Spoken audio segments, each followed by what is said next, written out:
नमस्कार। आप देख रहे हैं जनचेतना न्यूज और जनचेतना न्यूज में मैं संपादक सतीश पोपटे आप सभी का स्वागत करता हूँ।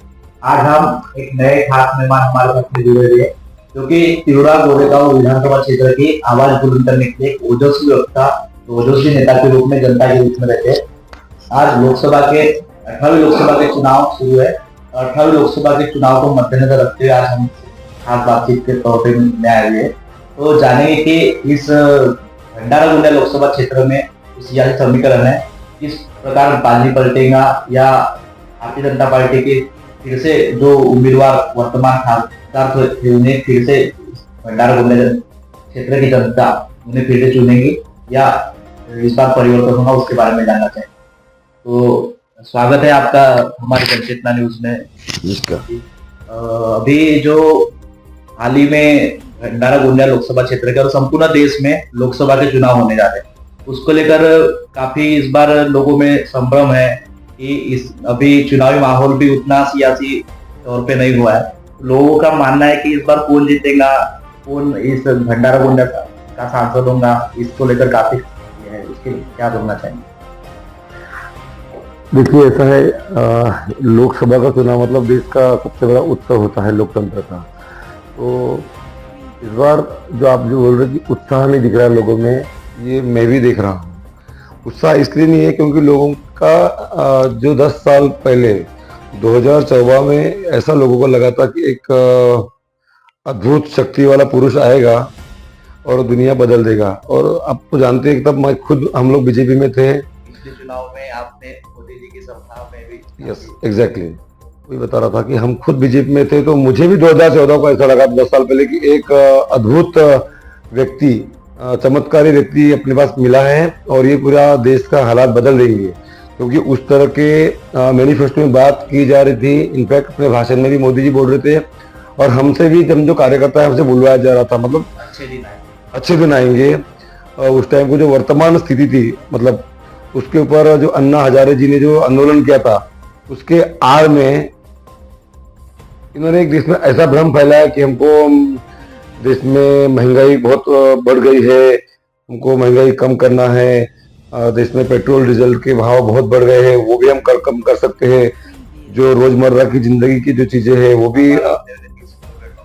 एग्जैक्टली बाबा रामदेव ने कहा था कि आपको 50 का पेट्रोल चाहिए तो आप कांग्रेस को वोट दीजिए, आपको 30 का पेट्रोल चाहिए तो आप भाजपा को वोट दीजिए। बाबा रामदेव जैसे भी बड़े महापुरुष ने बात करी थी। तो हम भ्रमित हो गए थे उसमें सब, हमने और देश को भ्रमित हमने भी किया पूरा, हम अपने क्षेत्र में हमने भी किया। युवाओं के लिए बहुत अच्छी बात उन्होंने कही थी कि हम साल में 2 करोड़ रोजगार देंगे। साल में 2 करोड़, तो अभी 10 साल हो गए सरकार को, 20 करोड़ लोगों को रोजगार मिलते तो देश से बेरोजगारी खत्म ही हो गई थी। बट ऐसा हाल ही में रिपोर्ट भी आई है शुरू में ऐसा लगा कि होगा। पहले टेन्योर में 1 साल तक लगा कि काम हो रहा है कुछ भी।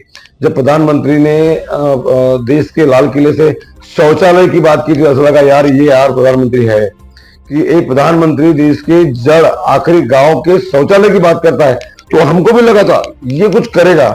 बट धीरे धीरे जब टाइम बीतते गया, इन्होंने जिन उनके मित्रों के पैसों से इतना बड़ा बवंडर खड़ा किया था चुनाव का, जो सोशल मीडिया हाईजैक किया था, उन मित्रों को बाद में ये फायदा पहुंचाने के लिए काम करने लगे। एक एक चीजें इस देश की बड़े व्यापारी हाईजैक करने लगे और उसके कारण इस देश में डेवलपमेंट पे ध्यान कम होता गया, इंफ्रास्ट्रक्चर पे खर्चा ज्यादा करते गए, जबकि देश की जरूरत इंफ्रास्ट्रक्चर नहीं थी। जैसे आज मान के चलिए, इलेक्ट्रिक बॉन्ड का सबसे बड़ा मुद्दा सामने आया है। आऊंगा ना, उससे ऊपर बाद में आता हूँ, पहले मैं इंफ्रास्ट्रक्चर पे आता हूँ। ये जो रोड रस्तों का जाल फैलाया जा रहा है पूरे देश में, ये हमको सुविधा मिले इसलिए नहीं हो रहा है। सुविधा मिलने के लिए होता तो इसको जस्ट आप एक्सपांड करते हैं, तो ये सारे काम 10 रुपए का काम आपका 20 रुपए में हो जाता।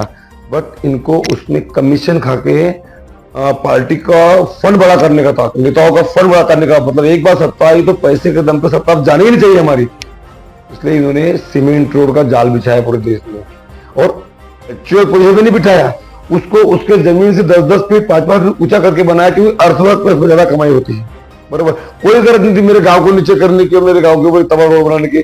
पहले के रोड इतने 60 साल में रोड अच्छे चल रहे थे। यस मैंने हमको अगर ट्रैफिक बढ़ने वाला था तो रोड को हम चौड़ा कर सकते हैं, नाके रोड को ऊंचा करके चौड़ा कर सकते हैं। तो ऐसा करके एक बहुत बड़ा स्कैम है देश में हुआ, सीमेंट फैक्ट्री को लेके उनको फायदा दिलाया इन लोगों ने, वहां से कमीशन मिला, रेती की कालाबाजारी हुई, सीमेंट की कालाबाजारी हुई, मुरुम की कालाबाजारी हुई। तो कहने का मतलब देश का वातावरण आज एकदम इनके एंटी है। देश में सामान्य आदमी मर रहा है। पहली बार हिंदुस्तान में ऐसा हो रहा है कि कोई किसान आंदोलन करने जा रहा है, उसको आंदोलन करने के लिए रोका जा रहा है। हाँ, अनेक किसान आप देखे होंगे कि उनको दिल्ली नहीं आना चाहिए, इसके लिए सड़कों पे खिले गाड़े जा रहे हैं, आंसू गैस छोड़े जा रहे हैं, उनको बंदूकें दिखाई जा रही है, उनके बैरिकेडिंग की जा रही है 4-4-5 किलोमीटर पे। आप क्यों डरते हैं? अगर आप सही है ना, आपको डरना नहीं चाहिए। अगर 40 साल पहले, 60 साल पहले अगर कांग्रेस ही सोचती जब सत्ता में थी, नेताओं ने इस पे कहा था कि हिटलर का राज है करके। ऑफकोर्स हम आज भी हम कहते हैं कि ये जो 2024 का चुनाव है, ये ना तो बीजेपी अगेंस्ट कांग्रेस है, ना कांग्रेस अगेंस्ट बीजेपी है, ना सुनील मेंढे जी के अगेंस्ट प्रशांत पटोले, ना प्रशांत पटोले के against Mendhe ji. This election is clearly between Hitler and the common man. ये आम आदमी और हिटलर के बीच का चुनाव है, जो बिल्कुल सुनने को तैयार नहीं है। वो बोलता है मैं फुल मेरी मनमानी करूंगा, चाहे जैसा हो जाए, और अपने मनमानी को अपने कार्यकर्ताओं से, अपने अंधभक्तों से, हाँ ये सही बोल रहे हैं, कहलवा रहे हैं। और जो नहीं मानेगा उसको या तो जेल होगी, ईडी पे नोटिस आएगी, बड़ा कोई होगा तो, और छोटा कार्यकर्ता होगा, वो कितना भी समर्पित कार्यकर्ता होगा पार्टी का, कितना भी समर्पित नेता होगा, उसको साइड ट्रिक किया जाएगा जो उसकी बात का विरोध करेगा। तो ये लोकशाही में नहीं होता है ना। हम क्या रशिया और नॉर्थ कोरिया किंग जोंग की तरफ बनना चाहते हैं क्या? ये ऐसे हालात रहे आने वाला टाइम पर। जो अभी 1 साल पहले, 1.5 साल पहले श्रीलंका के लोगों ने सड़क पे आके राष्ट्रपति भवन में हंगामा किया ना, हमारे देश में भी अगर ऐसा हो तो आप इसको अतिशयोक्ति मत समझिए। अभी हाल ही में जैसे कि गोड़देकरण एक मुर्गा अर्जुन का गांव था। क्या हुआ था? गोड़देकरण करके एक गांव था जी, वहाँ पर भाजपा के जो वर्तमान सांसद है, भाजपा के उम्मीदवार भी है, उन्हें उनके सभा में विरोध किया गया, और उसके बारे में क्या? देखिए, सुनील मेंढे जी ने एक्चुअली इस जो उनको सांसद सीट मिली थी वो उनको खैरात में मिली थी, क्योंकि कहीं ना कहीं उस समय पर आपने भी चुनाव में काम किया था। हाँ, हमने भी किया था ना। देखो, जो आदमी बहुत डिजर्विंग होता है, जिसका सांसद लेवल का ओहदा होता है, जो उस लेवल का स्ट्रगल करके आगे आता है ना, तो उसको उसकी कदर होती है। सुनील मेंढे एक नगर परिषद के वहां के तिरुड़ा के भंडारा के लेवल के कार्यकर्ता थे। अचानक से पार्टी ने जाति का समीकरण देखते हुए और फाइनेंशियल उनका बैकअप देखते हुए इस जिले के तमाम जिले बड़े सीनियर नेताओं को डावल के सुनील मेंढे जी को टिकट दिया। मोदी जी की लाट पुलवामा के कारण बन गई थी, क्योंकि लाट नहीं थी। आप अगर 6 महीना पहले मोदी 2019 के पहले का रिजल्ट देखेंगे तो देश में एंटी बीजेपी ही माहौल था, पर वो उस टाइम पे पुलवामा हुआ और राष्ट्रभक्ति, देशभक्ति के नाम पे इन्होंने जो देश में माहौल बनाया, उसकी वजह से वापस एक मोदी जी का वातावरण बना। और उस लाट में सुनील मेंढे जी का कोई भी होता, मतलब आप किसी गली के कुत्ते को भी टिकट बेल्ट बांध के खड़ा कर देते तो वो भी चुनाव से जीत जाता। वो मेंढे जी का ऐसा कुछ नहीं, कोई भी जीतता वहां पे, तो साधारण कार्यकर्ता, गाँव कार्यकर्ता भी जीत जाता चुनाव। अभी जैसे दोनों पार्टियों के द्वारा जैसे कुंभी समाज को उम्मीदवार को दिया गया, कुंवर समाज ने भी दावेदारी की थी, कुंवर समाज को टिकट देना चाहिए। ये विषय वैसे मैंने ऑनलाइन बोलना नहीं चाहिए, पर मैं आपको बताया तो एक बात कि जो 2019 का उपचुनाव हुआ था, इसमें मोदी जी के खिलाफ बहुत वातावरण था। कुछ किसानों को इश्यू को लेके, कुछ ओबीसी की जनगणना को लेके, कुछ जीएसटी, जिस जीएसटी का बीजेपी जब अपोजिशन में थी तो उसका विरोध कर रही थी, उसी जीएसटी को इन्होंने लागू किया था। और ये जीएसटी किसानों के औजारों पे, ये जीएसटी पढ़ने वाले विद्यार्थियों के किताबों पे आप अगर टैक्स लगा सकते हो, तो इसका नाना भाऊ ने पार्लियामेंट में पुरजोर से विरोध किया था, और उसमें उनका और मोदी जी का भनक गया था थोड़ा सा।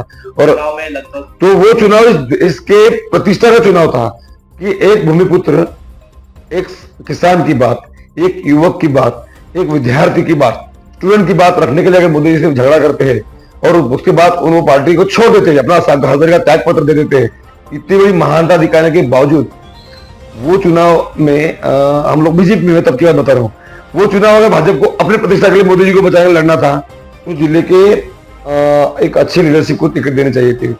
उन्होंने उस टाइम पे टिकट जिनको भी दी वो एक एमएलए थे, ऐसा नहीं कि बहुत कोई मतलब छोटे नेता थे, नेता बड़े ही थे, और वो लोकसभा कैंडिडेट नहीं थे, बराबर है। तो वो चुनाव बीजेपी हारी थी, वो समाज उस टाइम पे पवार समाज को टिकट दी गई थी। इसके पहले भी यहाँ पर खासदार रह चुके और हाँ, तो ये जो मानना है कि भंडारा गोंदिया लोकसभा में पवार जो है जीत ही नहीं सकते, ये धारणा थोड़ी बीजेपी का गलत है। इसमें पहले केशवराव पादरी जिले में खासदार बने हैं पवार समाज के, इनफैक्ट पवार बने, डॉक्टर खुशहाल बुप्टी साहब उसके बाद खासदार बने हैं, उसके बाद चुनीलाल गौड़ ठाकुर खासदार बने हैं, उसके बाद शिशुपाल पटले जी खासदार बने हैं। तो ऐसा नहीं कि जीत नहीं सकते, जीत सकते हैं, पर अब प्रतिनिधित्व करने का मौका हाँ नहीं दिया जाता, प्रतिनिधित्व करने का मौका हाँ नहीं ठीक है, वो इस विषय को मैं ऑनलाइन नहीं बताता हूँ क्यों नहीं देते क्या नहीं देते। वो उस टाइम पे जो पवार समाज के व्यक्ति जो चुनाव हारे, उसके बाद से मुझे लगता है भाजपा का कॉन्फिडेंस लेवल थोड़ा कम हो गया है। तो अभी तो दोनों उम्मीदवार खैर कुंभी समाज के हैं, तो ठीक है, वो मुझे लगता है जातिगत विषयों के आधार पे राजकारण अभी बात उपचुनाव नहीं कर में सकते हैं। लगातार भारतीय जनता पार्टी का उम्मीदवार हमेशा हार का सामना करता है। कौन? कहीं पर भारतीय जनता पार्टी हमेशा उपचुनाव में हारती है, जी उसके बारे में क्या कहना है? चुनाव जब आते हैं, अगर जो रियल चुनाव रहते हैं, मतलब हाँ, तो- बीजेपी जीतती है और उपचुनाव में बीजेपी हार जाती है। वो देखिए कैसा है, ये 2019 का भी चुनाव बीजेपी जिसमें हारी रहती, शाइनिंग इंडिया का जो जैसा कलर शाइन डाउन हुआ था ना, सेम इस बार वो भी 19 में भी हुआ रहता।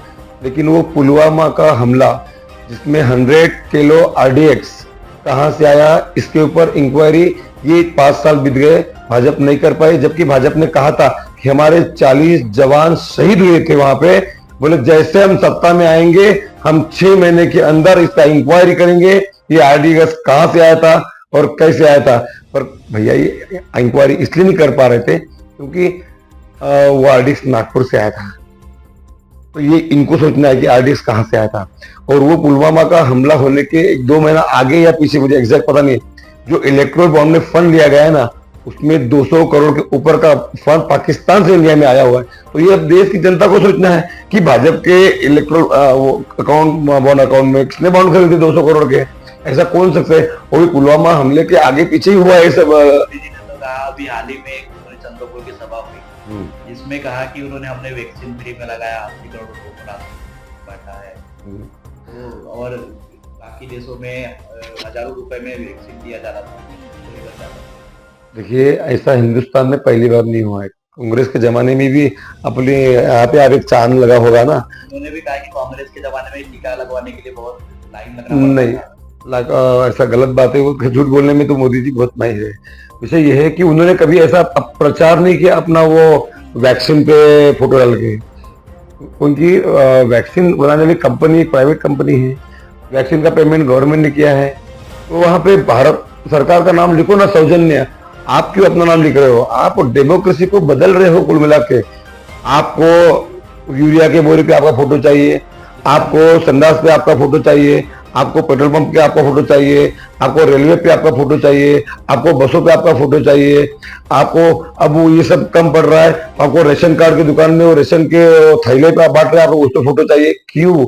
अगर आप अच्छा काम कर रहे हो तो आपको ये सब करने की गरज नहीं पड़ती है। आपने लोगों के दिल में चुनाव दरमियान हम लोग किसानों से भी बातचीत की, तो किसानों ने कहा कि हमको जो रासायनिक खाद नहीं मिल पा रहा क्योंकि वहाँ पर मोदी जी की फोटो है और आचार संहिता लगी हुई है जिस पर उनको नहीं पा रहा। तो फिर इनडायरेक्टली आप किसानों का अभी रबी का फसल चालू है, अगर किसानों का हो रहा है प्रचार हो रहा है ना, तो इसलिए जो जीवनावश्यक चीजें हैं जिसमें आम आदमी का किसानों का डायरेक्ट जिसको डे टू डे जरूरत पड़ती है, आप इन चीजों पे क्यों अपना फोटो लगा रहे हो यार? आप अपने घर से दे रहे हो क्या? ये सरकारी अगर माल है तो आप भारत सरकार के सौजन्य से लिखो ना उसमें ये। और अगर आप जो कह रहे हैं कि अभी आजाद संहिता रहने की वजह से उनके फोटो, तो लोग जाओ प्राइवेट से खरीदो, ये हो ना, फिर तो जितना महंगा खरीदना है खरीदो। और वैसे भी अभी इनका सरकारी दाम भी यूरिया का डीएपी का कोई कम थोड़ी ना है। कांग्रेस के जमाने में जो मिलता था उसके 3 पर ज्यादा रहे, तो अभी हो क्या है? मुझे तो चिंता इस बात की कि लोग समझ क्यों नहीं रहे हैं कि लोगों को ये पोलराइज कर रहे हैं जाति के, धर्म के नाम पे, भगवान के नाम पे, और पोलराइज करके चुनाव को, अगर आपने 10 साल में डेवलपमेंट किया है तो आप सिर्फ डेवलपमेंट के नाम पे मतदान मांगिए। बट आप डेवलपमेंट का नाम छोड़ के आप आज भी चुनाव में आते हो तो जय श्री राम, जो राम को लाए हम उनको लाएंगे, फलाना ढिकाना। भाई राम जी तो आस्था का विषय है, वो तो है ही, हमारे दिल में है, जहन में है, हमारे जगह में, हमारे सब जगह राम बसे है ना, वो तो आस्था है ना। और हम आस्था को गलत सड़क पे आके थोड़ी चिल्लाते बैठेंगे और उसके ऊपर हम पॉलिटिक्स थोड़ी करेंगे। मंदिर का जहां तक सवाल है, हमारे हर गांव में मंदिर है, पिछले 50 साल, हमारी नगर उम्र 40 साल हो रही है, तो 40-45 साल से जब से पैदा हुए हम तो गांव में हनुमान जी के मंदिर, शिव जी के मंदिर, राम जी के मंदिर, हर मंदिर देख रहे हैं। तो इसका मतलब ये हम राम जी को अभी कल इन्होंने लाया और तो हम देख रहे हैं, ऐसा नहीं है। तो ये सब चुनाव को पोलराइज किया जा रहा है और अभी और करेंगे ये लोग। अभी तो पहला फेज चल रहा है, जैसा जैसा इलेक्शन आएगा, मैंने मेरे लाइफ के 18 साल वहां गुजारा हूं, मुझे पता है ये चुनाव को किस तरह से पोलराइज करेंगे। अभी धीरे धीरे आप देखो, ऐसा ना हो कि बहुत बड़ा दंगल हिंदू मुस्लिम का करा दे ये लोग, ऐसा ना हो कि अयोध्या के मंदिर पे हमला करा दे ये लोग, यानी ये कुछ भी करा सकते हैं। एक वहाँ का सुरक्षा कर्मी के ऊपर हमला हुआ था। हाँ। अयोध्या में अभी हाल में आपने देखा होगा कि एक सुरक्षा कर्मी को वहाँ पर गोली लग गई। मैं बोल रहा हूँ ना, अभी जैसे चुनाव का पहला फेज दूसरा फेज आएगा और इनको समझ में आएगा कि हमने 400 पार का जो बिगुल फेंका था, वो उसे फेंका हुआ गुगली है। वो गुगली इसलिए कि वो अपने जो देश भर के कार्यकर्ता है वो डरे नहीं, क्योंकि आज की स्थिति में बीजेपी 200 पार भी नहीं कर सकती बीजेपी। भारतीय जनता पार्टी की ओर से प्रधानमंत्री को उम्मीदवार अभी फिर से नरेंद्र मोदी, फिर एक बार मोदी सरकार का नारा दिया जा रहा है। तो उसी प्रकार से जैसे इंडिया गठबंधन जो है, महाविकास आघाड़ी, इसमें कौन प्रधानमंत्री का? पहली बात तो मैं आपको बताऊं क्या, बस शुरुआत यही से हो, डर इस बात का है, लोकशाही में, लोकतंत्र में उम्मीदवार प्रधानमंत्री पद का पहले तय करना मतलब तुम लोकशाही में, लोकतंत्र का पहला यहाँ पे इंसल्ट कर रहे हो। ये पहली इंसल्ट यहाँ से स्टार्ट होती है, ये प्रधानमंत्री बनेगा। why don't anyone, क्यों इस 150 करोड़ की आबादी में दूसरा कोई क्यों नहीं बन सकता भाई? तुम क्या अलग से मॉडल बन के आए हो क्या? और ऐसे कैसे प्रोपेगेंडा कर सकते हो? ये बनेगा चेहरा है। लोकशाही में, लोकतंत्र में पहले इस देश की जनता पहले एक प्रतिनिधि चुनती है, जो सांसद करके दिल्ली पार्लियामेंट हाउस जाता है, और उसके बाद वहां का जो दल का नेता चुनता है, और बाद में वो पूरे संसद मिला के एक जो प्रेसिडेंट चुनते, उसका जो अध्यक्ष चुनते प्रधानमंत्री का, वो पीएम बनता है। तो आप ये बोलो ना कि आप लोगों को सांसद पर चुनते आने दो, और सांसद चुनने के बाद फिर आप मोदी जी को बनाओ दो, किसी को बनाओ, तुम्हारा पर्सनल मैटर पे, पर आप पहले ही ये बोलेंगे कि यही हमारा पीएम बनेगा, ये तो लोकशाही नहीं है। जैसे कांग्रेस में क्या सोनिया जी 15 साल बीच में सरकार थी, पीएम नहीं बन सकती थी क्या? बन सकती थी क्या? राहुल जी पीएम नहीं बन सकती थी क्या? जी, जिसने उन्होंने सोशल मीडिया पे भी डाला है, तो उन्होंने कहा है कि वो विदेशी महिला थी इसलिए प्रधानमंत्री नहीं बन पाए। तो नेहरू गांधी परिवार का जो अभी यानी जो आरक्षण हटाने वाले हैं, संविधान को लेकर बहुत बड़ा एक मुद्दा चल रहा है चुनाव में कि भाजपा अगर सरकार में आती फिर से वो संविधान खत्म करने वाली है, जिसके ऊपर उन्हें प्रतिक्रिया दी कि संविधान हम नहीं हटा सकते और कोई भी नहीं हटा सकते। शुरुआत तो कर चुके हैं ना वो लोग, लेकिन तो विषय आपने एक साथ मिक्स किए। पहली बात तो ये कि हमारे देश में जो शादी करके आ जाता है वो उस देश का नागरिक हो जाता है, बराबर है। तो सोनिया जी राजीव जी से शादी करके आए थे, तो हमारे देश के नागरिक हैं, और इस देश के सबसे प्रतिष्ठित जो घराना है, जो घराना में अनेक लोग शहीद हो गए हैं, जिन्होंने देश के लिए बलिदान दिए हैं, ऐसे परिवार की बहू है वो। और वो अगर प्रधानमंत्री बनना चाहते उस टाइम पे तो बन सकते थे। वो मेंबर ऑफ पार्लियामेंट जो चुनाव लड़ सकता है, मतलब इस देश का नागरिक था, और जो नागरिक था उसने चुनाव लड़ा, चुनाव जीत के वो सांसद बने, और सांसद बन के वो पीएम बना। उनके लिए कोई बड़ी बात नहीं, पर वो नहीं बने। उन्होंने एक पार्टी के सबसे सीनियर एक कार्यकर्ता जो कि महान अर्थशास्त्री थे, ऐसे मनमोहन सिंह जी को उन्होंने प्रधानमंत्री बनाया। ये उनका बड़प्पन था। वो चाहते तो बीच की जो 15 साल का टेन्योर गया उसमें राहुल जी 2 बार सांसद थे, उसमें राहुल जी को भी कैबिनेट मंत्री या और कोई गृह मंत्री या और कोई मिनिस्ट्री पर दे सकते थे, क्योंकि घर से पार्टी मोबिलाइज उस टाइम में होती थी ना। वो तो गांधी घराने कोई बोलता है लोग कि ये पार्टी चलाते करके, पार्टी के कोई भी निर्णय वो ले सकते करके, एक ही परिवार की पार्टी ऐसा बोलते ना, तो वो कर सकते थे। उन्होंने ऐसा नहीं किया ना। राहुल जी ने सांसद करके काम सीखा पहले। आज राहुल जी में जो एग्रेशन दिख रहा है ना, उनका भारत जोड़ो ने यात्रा शुरू किया जी, फिर उसके बाद में फिर भारत जोड़ो, उसका फिर दूसरा रूप भी उन्होंने एक किया जी। क्या उससे भारत में बदलाव होगा? ऑफ कोर्स बदलाव होगा। आप देख रहे होंगे आज देश का, ठीक है, जो मीडिया है वो कांग्रेस का प्रचार नहीं कर रहा है, कांग्रेस की चीजें बता नहीं रहा है, सरकार की बातें से बार बार बखान कर रहा है। बट सोशल मीडिया के माध्यम से आप अगर राहुल जी के रैलियों को आप देखते होंगे ना, तो लाखों लोगों की भीड़ राहुल जी के इस न्याय भारत जोड़ो यात्रा में भी थी, और भारत जोड़ो न्याय यात्रा में भी है। और ये इसका फायदा आने वाले टाइम पे देश के इस इलेक्शन में कांग्रेस को अवश्य मिलेगा। दूसरा आप देखे होंगे कि अपने नॉर्थ ईस्ट में उधर मणिपुर में इतना बड़ा वो हुआ, जो आदिवासी महिलाओं को निर्वस्त्र करके जिंदा जलाया गया, नरसंहार वहां महीना भर चला।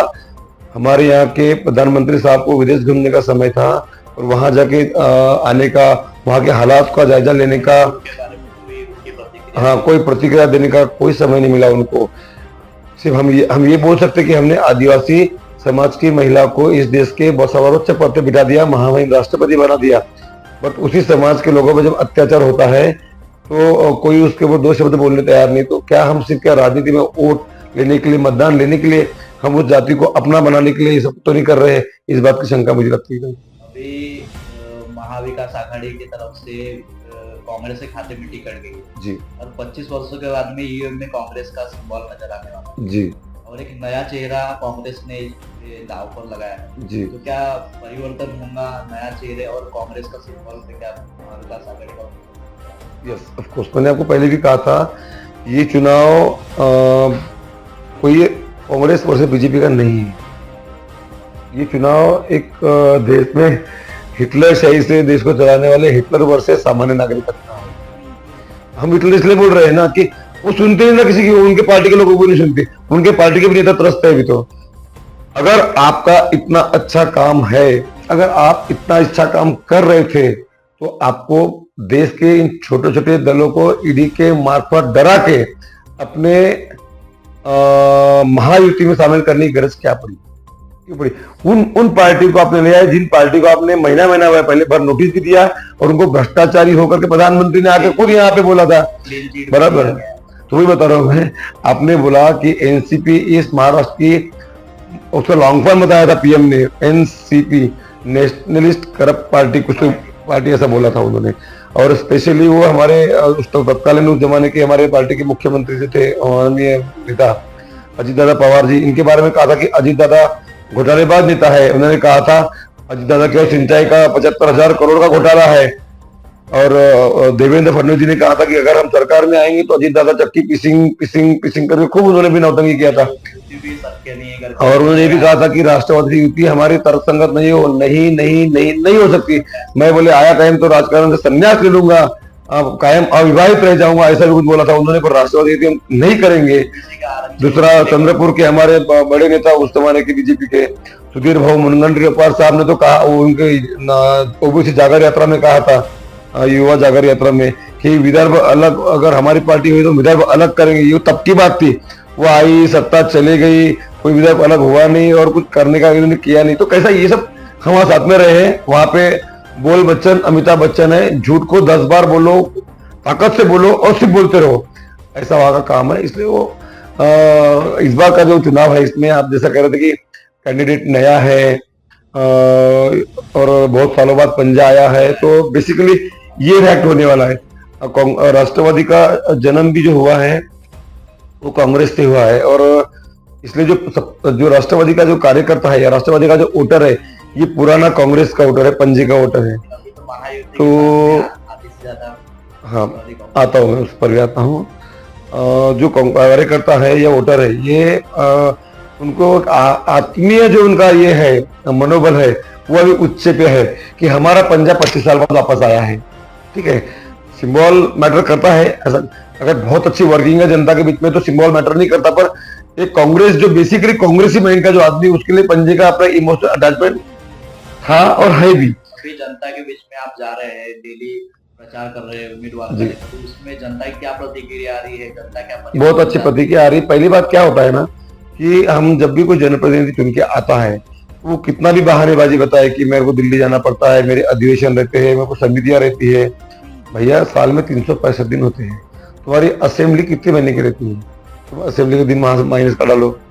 साल में 3, मतलब हिवाड़ी अधिवेशन, उन्हारी अधिवेशन, पावसारी अधिवेशन, वो भी निकाल डालो। ठीक है, 365 दिन अगर, हाँ, तब भी बजट सत्र है वो स्पेशल आ गया तब भी तुम्हारे पास 365 में से 150 दिन ऐसे बचते हैं। 200 दिन निकाल दो, 200 दिन, इसको तुम कॉन्स्टिट्यूएंसी घूम सकते हो। तो अगर एक साल के 150 दिन पकड़ते हो तो 5 साल में कितना हो गया, 450 ना, नहीं 750, 15 5 75, 750 दिन बचते जी आपके पास मतदार संघ में घूमने के लिए। तो अपने आप कॉन्स्टिट्यूएंसी के 750 दिन नहीं घूम सकते। एक दिन में आपने एक मतदार संघ में निकाले और एक दिन में आपने 10 गांव का दौरा भी निकाले, तो आपके कॉन्स्टिट्यूएंसी के सारे गांव आपके 5 साल में घूम के हो सकते। क्या बात करते हैं आप। और बशर्ते आपकी घूमने की मंशा होनी चाहिए। सुनील मेंढे साहब अपने इस लोकसभा कॉन्स्टिट्यूएंसी के 10% गांव में भी नहीं घूमे हैं, गोंदिया भंडारा लोकसभा के। उन्होंने प्योरली पूरा ये 5 साल अपने बिजनेस, अपना कॉन्ट्रैक्टरशिप इसमें जाया किया। और इसलिए कांग्रेस का कार्यकर्ता ही नहीं, अब सुनिए मेरी, भाजपा का भी कार्यकर्ता इस बात को लेकर नाराज है। इनफैक्ट भाजपा का कार्यकर्ता सुनील मेंढे साहब को टिकट मिले चाहता ही नहीं था। फिर राष्ट्रवादी के नेता आए थे, युवा नेता जो अजित पवार जी, जिनकी सभा हुई मुरगांव और दिल्ली में जी, और उन्होंने कहा कि ये लड़ाई जो है गोंदिया भंडारा गोंदिया लोकसभा क्षेत्र की जो लड़ाई है वो डॉक्टर और एक कॉन्ट्रैक्टर के बीच में है। बराबर कहा उन्होंने। जब नेता ठेकेदार जहां बन जाता है ना, वहां कार्यकर्ता और समाज का बहुत मरण होता है। और ये जो मेंढे साहब है, ये कॉन्ट्रैक्टर है। तो कॉन्ट्रैक्टर आदमी जो ये अपना काम बिजनेस देखेगा या फिर अपना आपके जनता का देखेगा। अगर वो अपने बिजनेस को समय फुल टाइम देते हैं तो बेसिकली जो इधर ध्यान रखूंगा कम होगा, है कि नहीं। मतलब अभी क्या हुआ इन 5 सालों में, अगर ये चिल्लाहट पूरे जिले में है अगर कि हमारा संसद हमारे गांव तक नहीं पहुंचे, हमारे ये घर घर तक नहीं आए, इसका मतलब ये है कि उन्होंने फिर बिजनेस पे ध्यान दिया। कॉन्ट्रैक्टर होना एक गलत बात नहीं है। उन्होंने कहा कि अभी 4000 लोगों को हमने रोजगार दिया, रोजगार के माध्यम से अभी हाल ही में मेरा कब लिए बोलना साहब आपने 2024 का चुनाव जब सामने दिखा तब लिया ना। आप 6 महीना पहले तो आप इस क्षेत्र को भूल ही गए थे ना सर। आप 6 महीना पहले जब आपको पार्टी की फटकार पड़ी कि आपका नाम निगेटिव लिस्ट में है, आप आपका संपर्क बढ़ाइए, तो फिर इन्होंने बोला अब ये खट्टे इतने कम दिन, अब तो मैं क्षेत्र में हर गांव में जा नहीं सकता। इन्होंने क्या किया, वो मराठी लावनी, मराठी नाटक, क्रीड़ा महोत्सव, खेल महोत्सव, फलाना महोत्सव, ढेकाना महोत्सव करके लोगों को, कार्यकर्ताओं में पैसा खर्चा करके बड़े बड़े इवेंट करने का प्रयास किया तुम लोगों ने। तो इवेंट से कुछ नहीं होने वाला है। तुम क्या इवेंट करेंगे। हमारे गोंदिया, भंडारा, चंद्रपुर, गढ़चिरौली 4 ऐसे जिले हमारे पूर्व विदर्भ के, यहाँ पे दिवाली खत्म चालू होती नहीं, उसके बाद ये नाटक और हमारे गाँव में होती है। हमारे कार्यकर्ता ऐसे ही करते हैं, बड़े बड़े नाटक हमारे यहाँ होता है। ये अलग से ये नाटक करने की जरूरत नहीं थी, क्योंकि आपको इस लोकसभा के लोगों ने यहाँ पे ये सब नाटक करने के लिए या महोत्सव करने के लिए नहीं चुना था। आपको जिन कामों के लिए चुना था वो काम करना चाहिए था। दूसरा क्या होता है, आप एक का तुमने 5 साल में ये बताइए कितने हमारे सांसद ने, आप बताइए, आप इसमें काम करते हैं मीडिया, सोशल मीडिया पे, जनता दरबार कितने लिए उन्होंने, मुझे याद नहीं है कि ये 6 महीना पहले जो रोजगार मेला जो लिए ना चुनाव को सामने देखते हुए। इसके अलावा पहले 4.5 साल के मेरे को एक मन का जनता दरबार बता दीजिए। इन्होंने कोई जनता दरबार नहीं लिया अपने 5 सालों में। जनता दरबार से क्या होता है, हम भले ही हर आदमी हमसे कांटेक्ट नहीं कर, हम हर आदमी से कांटेक्ट नहीं कर सकते, हर आदमी हमसे कांटेक्ट कर सकता है और एक प्लेटफॉर्म पे आ सकता है। इन्होंने वो भी काम नहीं किया। इन्होंने 5 साल में जनता दरबार भरते, सिटिंग MP थे, गवर्नमेंट इनकी थी, इनकी महाराष्ट्र सरकार थी, इनकी जिला परिषद थी, सारे अधिकारी इनके अंडर में थे। अगर जनता दरबार भराते दिन भर के लिए और सारे अधिकारी को लाइन से बिठाते, हर जो छोटे छोटे आदमी की जरूरत वाले काम जो डिपार्टमेंट के बंदे पड़े हुए, इनका कोई प्रभाव भी नहीं पड़ता करके प्रकार से। इनका प्रभाव इसलिए नहीं पड़ता, इनके जो नेता है ना प्रधानमंत्री मोदी, ये तो साधारण सांसद है।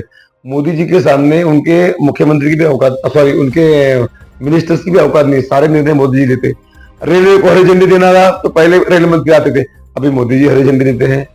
विदेश जाना था तो पहले विदेश मंत्री जाता था, एक्सटर्नल अफेयर मिनिस्टर। यहाँ मोदी जी विदेश जाके घूम के आ जाते हैं। अपने कामों का और उद्घाटन शिलान्यास करते नजर आते हैं। बाकी मंत्री, गडकरी जी की बात थोड़ा अलग है। वो एक सीनियर लीडर है, पार्टी के राष्ट्रीय अध्यक्ष रह चुके हैं और थोड़ा बेबाक पद्धति से बोलते हैं। उनके बारे में मैं कोई भी कमेंट नहीं करूंगा। बाकी आगे दूसरा क्वेश्चन है यार। अभी जो चुनाव को लेकर क्या सही में परिवर्तन होगा जनता, यानी जिस प्रकार से पिछली बार चुनाव में भारतीय जनता पार्टी के उम्मीदवार वर्तमान सांसद सुनील मेंढे इनको 1,98,000 से विजयी हुए थे, इस बार क्या कांग्रेस में अचानक इतना परिवर्तन होगा कि कांग्रेस की जो उम्मीदवार है वो जीत कर आए। जब कि क्वेश्चन का आपका वो रहेगा तो जवाब देना मेरा मुझे अभी याद आया। आपने कहा कि सभी पार्टियां महायुति में आ गई है, तो अब तो पूरी की पूरी राष्ट्रवादी उनके साथ हो गई है। तो आपको मैं बता दूं एक बात, आप अगर ग्रामीण में एक दिन घूम के आ जाएंगे मेरे बोलने से अच्छा, एक दिन भी, कि भाई ये राष्ट्रवादी का जो कार्यकर्ता था ये किसके साथ में है, आपको पता चलेगा कि 95% कार्यकर्ता और 95% वोटर ये इंटेक्ट कांग्रेस के साथ जाने तैयार है, भाजपा के साथ जाने तैयार नहीं है। क्योंकि प्रफुल्ल भाई का लिया हुआ निर्णय ये कार्यकर्ताओं को, हाँ, ये विचारधारा का पसंद नहीं जाना है। और चले चले अच्छा, अगर कैंडिडेट ढंग होता तो चले भी जाते। सुनील मेंढे रिपीट किया तो इनका साफ कहना है कि उनके पार्टी के भी लोग नाराज बैठे हुए घर में, हम जाके फतरा वहां क्या कर लेंगे। और जो भी जेपी मेंबर आज प्रफुल्ल पटेल साहब के साथ में दिख रहे हैं, भाई जी के साथ में दिख रहे हैं, जो भी बड़े नेता जो दिख रहे हैं जिले के, इनके साथ गांव का एक भी कार्यकर्ता नहीं है। और जो गए हैं वो भी सिर्फ डर के मारे भाई जी के साथ खड़े कि भाई जी से पंगा कौन लेगा। अरे लोकशाही में पंगा लेने का क्या है। हम अगर आज जहां है वहां पे रहे, भाई जी भाजपा के साथ में गए, तो इसका मतलब हमने भाई जी से पंगा तो ले लिया है कि नहीं। भाई राजनीति है, अपने अपने विचारधारा है, ना तो उन्होंने मेरा प्रॉपर्टी छीना है ना मैंने उनकी छीनी है प्रॉपर्टी। तो लोकशाही में अपना अपना ये नैतिक अधिकार होता है। कार्यकर्ता जो आज भाई जी के साथ दिखते हैं, वो कार्यकर्ता में से भी 90% कार्यकर्ता ये कांग्रेस जो माइंड का कार्यकर्ता है, राष्ट्रवादी माइंड का कार्यकर्ता ये कांग्रेस के साथ खड़ा है। फिर वो जाता है प्रचार रैली में, बैठता है उनके साथ में, और उसके मन में भाजपा नहीं है जो है जी, राष्ट्रवादी कांग्रेस पार्टी से जुड़े हुए हैं जी, वो अभी कांग्रेस का प्रचार करने में नजर आते हैं। किससे कार्यकर्ता, भाई जी, मैं वही तो आपको बोल रहा हूँ कि मतदाता तो छोड़ दीजिए, मतदाता तो है ही नहीं साथ में, पर जो बड़ा लीडर है, जेपी पंचायत समिति लेवल के नेता है ना, उनसे मेरी रोज बात होती है। वो रोज कहते हैं भैया, मैं उनको बोलता हूँ, कह रहे आपको सभा में दिखे थे मेरे को, भैया प्लीज सभा में जाना पड़ेगा ना, इतने बड़े नेता है बुलाते तो वो जा रहे हैं, सभाओं में दिख रहे हैं, मंच पे बैठ रहे हैं, बट वो आखिरी 2 दिनों में काम पार्टी का नहीं करेंगे, मतलब नहीं करेंगे।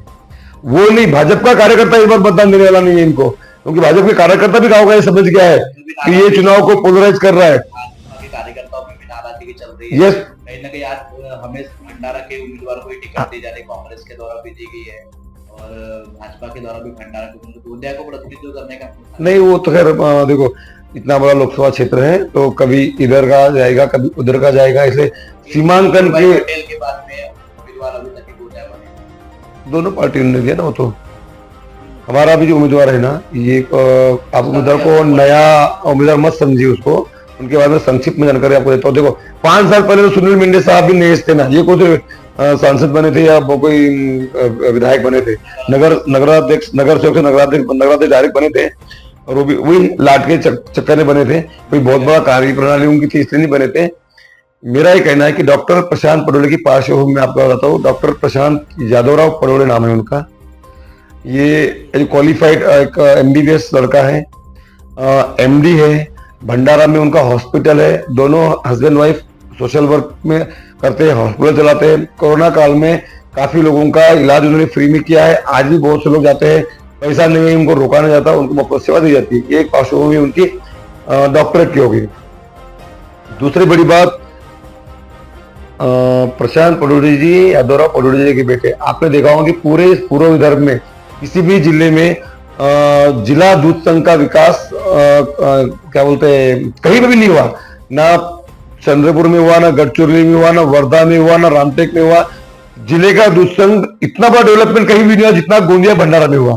तो आपको बता दूं कि ये जो जिला के दूध संघ की जो नींव किसने रखा होगा उस जमाने में, ताकि मेरे गोंदिया भंडारा जिले के सामान्य किसान को एक खेती को जो धंधा मिले दूध का, इसका रचनाकार कोई होगा तो यादवराव पडोले साहब थे उस जमाने में।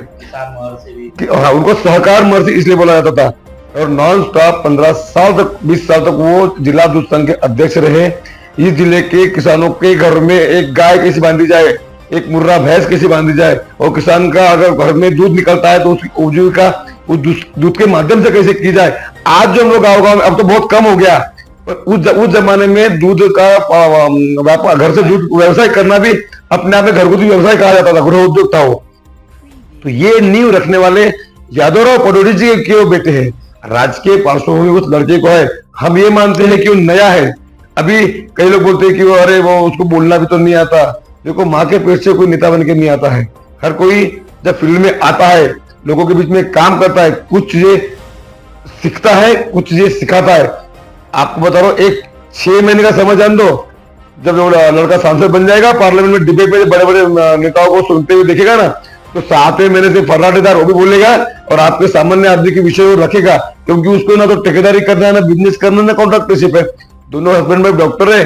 भाभी जी बोलते कि वो अस्पताल संभालेगी और ये लड़का जिला संभाल लेगा, और फ्री लड़का है, काम करेगा ईमानदारी से। मानना है कि डॉक्टर भी व्यवसाय करता है। हाँ, डॉक्टर भी पैसे लेते हैं। तो डॉक्टर फ्री में काम कैसा करेगा भैया? मैंने कहा ना, फीस में माफ करता है वो, अगर किसी गरजू के पास पैसे नहीं है तो। मुझे बीच में एक फोन आया था, आपको बताता हूँ ये किस्सा। मैं जानता नहीं उस लेडी को। वो लेडी का मैका है सरांडी का। वो बोलती मैं ब्याह की गई थी तुमसर में, तो अगर कभी आपके सरांडी में ये आएंगे अपने सांसद महोदय कि जो उम्मीदवार आपके, तो मुझे बताना, मैं गाँव में आऊंगी, मैं चिल्ला चिल्ला के बताऊंगी कि ये लड़का कैसा है। मतलब क्या हुआ आपके साथ में? बोले मैं सरांडी की हूँ, मेरा मैका यहाँ का है, मेरे हस्बैंड की है, किसी रिलेटिव की तबियत खराब हुई थी, मैं प्रचार सभा में, तो मुझे याद नहीं आ रहा है, उनका बिल 75,000 का हुआ था। 75,000 का उनका ट्रीटमेंट का। तो हमारे पास उतने पैसे नहीं थे, तो कुछ 30-35 हजार रुपए हमारे पास थे। तो बाकी जगह हम जाते तो हमारा ट्रीटमेंट नहीं होता बोले, और वो पैसा के बगैर छोड़ते नहीं। मैंने बताई बोले कि मैं सरांडी से हूँ और ऐसा ऐसा है, तो फिर हमारा पैसा नहीं है। तो उन्होंने बोले वो बाकी का पैसा माफ कर दिया और हमको ऐसा छोड़ दिया। ठीक है, मैंने तुम्हें ना डिस्चार्ज किया, चलो जाए। अरे ये अभी की बात नहीं बोले, तो बहुत पहले की बात है। अब तो नाव का चुनाव लड़ने का प्लानिंग था, नाव डॉक्टर चुनाव लड़ने आ रहे थे, ठीक है नहीं। तो इस पर से सवाल ये नहीं कि तुमने एक आदमी का या 2 आदमी का पैसा माफ कर दिया। तुम्हारा सोशल भाव मालूम पड़ता है उससे, आपकी सोच मालूम पड़ती है उससे, कि आप सामाजिक सोच के आदमी हो। कि अगर आप यादवराव पौडे साहब के बेटे और आपके पिताजी उस जमाने में अगर सोशल काम में आगे थे, तो उनका बेटा भी सोशल काम में उतना ही अपना पार्टिसिपेट कर सकता है और करेगा, इसका मुझे पूरा भरोसा है। और क्या होता है, ज्यादा अकल और नेता भी कभी कभी ना घातक होते हैं, है कि नहीं। ये सामान्य लड़का है, आप मिलेंगे ना उनसे सामान्य लोगों में, सामान्य आदमी की तरफ जाते हैं, बात करते हैं, मिलते हैं, तो बहुत सामान्य लड़का है भाई, इतना मैं कह सकता हूँ। अभी हाल ही में कांग्रेस के द्वारा 5 गारंटी कार्ड दिया गया है। इस प्रकार मोदी जी एक तरफ गारंटी बता रहे, उसी प्रकार से कांग्रेस पार्टी ने भी गारंटी कार्ड दिया जी। 5 प्रकार के में घोषणाएं की गई है। युवाओं को 30 करोड़ रोजगार दिया जाएंगे, 30 लाख रुपए भर्ती दिया जाएगा, और महिलाओं को 8,500 रुपये महीना से 1 साल में 1 लाख रुपये प्रति वर्ष के हिसाब से दिया जाएगा। 400 रुपये मनरेगा के दिया जाएगा। इस प्रकार से वो क्या वो गारंटी कार्ड गारंटी ही रहेगा या सरकार आने के बाद में लागू भी?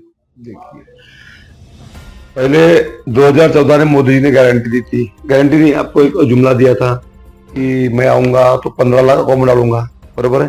इन्होंने 15 लाख तो नहीं कहा ना, जो जस्टिफाइड है वो बात करो ना। 15 लाख अकाउंट में डालना तो छोटी मोटी बात है क्या देश में? इन्होंने कहा कि हम कितना देंगे, 8,000 रुपए। स्विस बैंक में पैसा है, काला धन है। सुनिए, तो इन्होंने 8,000 रुपये कहा ना, 8,500 रुपये साल का 1 लाख 1.25 लाख होता है, बराबर है। तो ये जस्टिफाइड है, इट कैन बी पॉसिबल। इन्होंने कहा कि हम जो मनरेगा पे जाते हैं उनका 400 रुपये रोजी कर देंगे, जस्टिफाइड है, दे सकते हैं, पॉसिबल है ना। हम अगर हमारे देश के उद्योगपतियों के, सरकार चलाने वालों के 20,000 करोड़ 50,000 करोड़ के माफ कर देते हैं, और जस्ट इस देश के उनके भागने के 1 महीना पहले इलेक्ट्रो बॉन्ड में बीजेपी के 1,000 करोड़ जमा होते हैं। मध्यम वर्गीय देश का कृषि प्रधान देश है, यहाँ पर अधिकतर मध्यम वर्गीय परिवार रहते हैं जी। तो क्या इतना बड़ा जो पैसा अगर जनता में अगर बांटा होगा, करोड़ों 80-100 करोड़ आज मध्यम वर्गीय परिवार है, तो अर्थव्यवस्था पे इसका असर नहीं पड़ेगा? अरे आपके देश को लूट के नीरव मोदी, चौक से ललित मोदी, इनके जैसे लोग भगोड़े, विजय माल्या, ये जितना पैसा लेके गए ना भैया, उतने में तो देश की पूरा हर आदमी सुजलाम सुफलाम हो गया था। और इनको भगाया इन लोगों ने, क्योंकि भागने से पहले के पूरे आपको माहिती का में देखता हूँ करनी, भागने से पहले इलेक्ट्रोल बॉन्ड में पैसे जमा करेगा ये लोग सारे। मतलब अब ये क्या भाजपा ने इनको विदेश भेजने में मदद की क्या? ये हम बोलेंगे ना, तो जितने 1,000 करोड़ का घोटाला करके ये लोग भागे ना, उतने 1,000 करोड़ का जनताएं बढ़ जाए ना, तो ये आप जो बोल रहे हैं बहुत छोटा अमाउंट है। तो फिर उनको कर्ज तो कांग्रेस की सरकार में दिया गया, कौन सा? लेकिन भगाई नहीं कांग्रेस ने ना, कांग्रेस वसूली कर रही थी ना। कांग्रेस ने कर्जा अगर दी थी तो कांग्रेस का वसूली भी कर रहा था ना, ऐसा है। तब तो बराबर अपनी वो क्या बोलते ईएमआई दे रहे थे ना, वो डुबाया थोड़ी था। ये भागे इनके जमाने में ना, चौकीदार के जमाने में, जब देश का चौकीदार अच्छा आया था ना तब भागे यहाँ से। अब ये भागे या भगाए गए? मोदी जी तो बोलते कि आपका चौकीदार चौकन्ना है। कौन सा? हाँ, तो अगर मोदी जी कहते हैं कि आपका चौकीदार चौकन्ना है तो आपके नाक के नीचे ये इतने सारे व्यापारी उद्योगपति देश से भागे क्यों? 24/7 हाँ, तो वही तो हम बोल रहे, जो 24/7 काम करता है चौकीदार, उसके देश से, उसके गुजरात के सारे उद्योगपति जिन्होंने इस देश को बर्बाद कर डाले, ये विदेश कैसे भाग गए? आप ओबीसी की विचारधारा को लेकर राजनीति में है जी। संत गाडगे बाबा जिन्होंने पूरे देश में स्वच्छता अभियान की मुहिम चलाई, जहाँ की उन्होंने उनका लड़के की मृत्यु भी हो गई, उनकी पत्नी उन्हें बुलाने के लिए आई कि लड़का हमारा मर चुका है, उनका अंतिम संस्कार करना है। उसके बावजूद भी उन लोगों को शिक्षा के प्रति, स्वच्छता के प्रति जनजागृति करते हुए, लेकिन उन्होंने अपने लड़की का नहीं किया। और उसके बाद स्वच्छ भारत मिशन में मोदी जी ने महात्मा गांधी की फोटो को लेकर स्वच्छ भारत अभियान चलाया।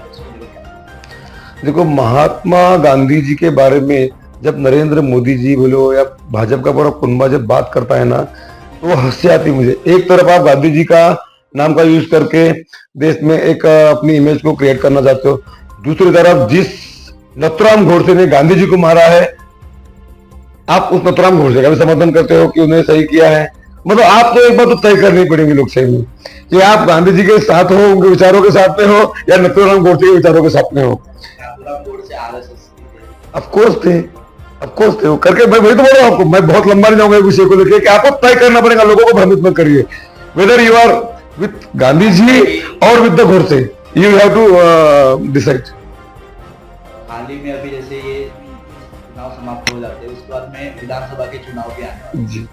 विधानसभा के चुनाव में क्या तिवड़ा गोरेगांव विधानसभा से आप प्रतिनिधित्व करेंगे या जनता कंट्रोवर्स लाना चाहते हो? ऐसा है, देखो, मैं पिछला 2019 का चुनाव लड़ा विधायक का। मुझे यहाँ के जनता ने बहुत कम टाइम में गया था, मैं चुनाव लड़ने में बीजेपी में था उस टाइम पे, और मुझे नाराजगी थी क्योंकि मुझे कमिटेड सीट थी मेरी। जब ओबीसी का लोकसभा टिकट नहीं दिया गया था, मैं नॉन स्टॉप 2004 से एक्टिवली काम कर रहा था।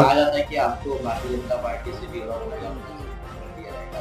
मुझे कमिटमेंट था, और नितिन गडकरी साहब में, देवेंद्र फडणवीस साहब में, सीनियर लीडर्स में टॉक हुआ था ये कि 19 का टिकट गुड्डू को देने का तय हुआ है, क्योंकि उसका काम अच्छा है, ना कि वो किसी नेता का लड़का, इसीलिए। क्योंकि मेरी वर्किंग थी उस टाइम पे अच्छी, पार्टी करके नहीं, मैं वर्किंग जनता के बीच में करता हूँ। आज भी मैं पार्टी करके 4.5 साल काम नहीं किया यहाँ पे तिरोड़ा में, मैंने गुड्डू बुपचे करके जनता के बीच गया मैं, क्योंकि मैं चुनाव लड़ा, चुनाव हारा, उसके बावजूद मैंने गोरेगांव तिरोड़ा में 2 कार्यालय ओपन किया जनता के लिए।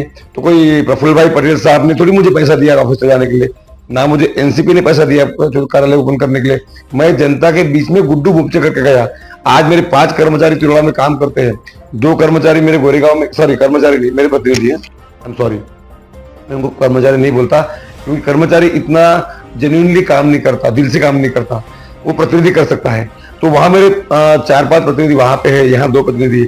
इन प्रतिनिधियों को सैलरी देना, अपने घर से देना, कोई छोटी बात है क्या? उनको अपने घर से सैलरी देता हूं मैं, वो लोगों के काम करते हैं। जनता के पास गोरेगांव तिरोड़ा में मेरे ऑफिस के अलावा ऑप्शन नहीं है। बीजेपी का गोरेगांव का ऑफिस जो खुलता है वो सिर्फ चुनाव, चाहे जिला परिषद का हो, पंचायत समिति का हो, या खासदार का हो, आमदार का हो, तब खुलता है, या फिर पार्टी का कोई बड़ा नेता है और मीटिंग रखेगी तब खुलता है। मतलब वो महज पार्टी की रचना को आगे बढ़ाने के लिए चलता है। और मेरा कार्यालय 24/7 चलता है, मतलब हमेशा खुला रहता है, संडे छोड़ के, क्योंकि एक दिन उनको प्रतिनिधि को लगता है अपने लिए, और वहां पे सामान्य आदमी के छोटे छोटे विषयों पे चर्चा होती है, बात होती है, काम होते हैं। 15,000 से 16,000 परिवारों के मैंने काम कर डाला हुआ। अभी यहाँ के अनेक नेता जो छोटे नेता है, थोड़े अपने आप को अभी बड़े समझते हैं क्योंकि बड़े बन गए हैं, वो अभी पदों पे बैठ गए, तो वो मेरे बारे में बखान करते हैं कि उनका तो काम ही पार्टी छोड़ना है, वो तो छोटी छोटी बात पे नाराज हो जाते हैं। ऐसा बीच में कोई इंटरव्यू में यहाँ के वो जिला परिषद के अध्यक्ष ने कई वक्तव्य किया था, पंकज रहांगाले जी ने। मैं उनको आपके माध्यम से बता देना चाहता हूँ, मैं जो काम करता हूँ ना, मर्द बन के करता हूँ। मेरा और मेरे फादर का हमारा अपना अपना एक अस्तित्व है। हम इमली को आम नहीं बोलेंगे, आम को इमली नहीं बोलेंगे, इमली है तो इमली बोलेंगे, आम है तो आमज बोलेंगे। हम बीजेपी में थे तब भी ओबीसी के लिए मेरे फादर काम करते थे। ओबीसी बहुजन महासंघ नाम का उनका एक संगठन था। ओबीसी और बहुजनों के हक के लिए वो तब भी लड़ते थे, और यही वजह थी कि डॉक्टर बोपचे साहब ये बीजेपी के आला नेताओं को हमेशा खटकते थे कि तुम यहाँ रह के ओबीसी बहुजन की बात क्यों करते हो। बराबर है। मेरा उनको और बार बार उनका कहना है कि हर चुनाव में वो रूस जाते हैं, कभी फूफा बन जाते हैं, कभी क्या तो बन जाते हैं, मतलब ये छुलड़ बातें करते हो। मेरा ये कहना है भैया सुनिए ना, मेरा पंकज जी को कहना है कि इन विषयों पे बात मत करिए, पक्ष छोड़ना गिरना।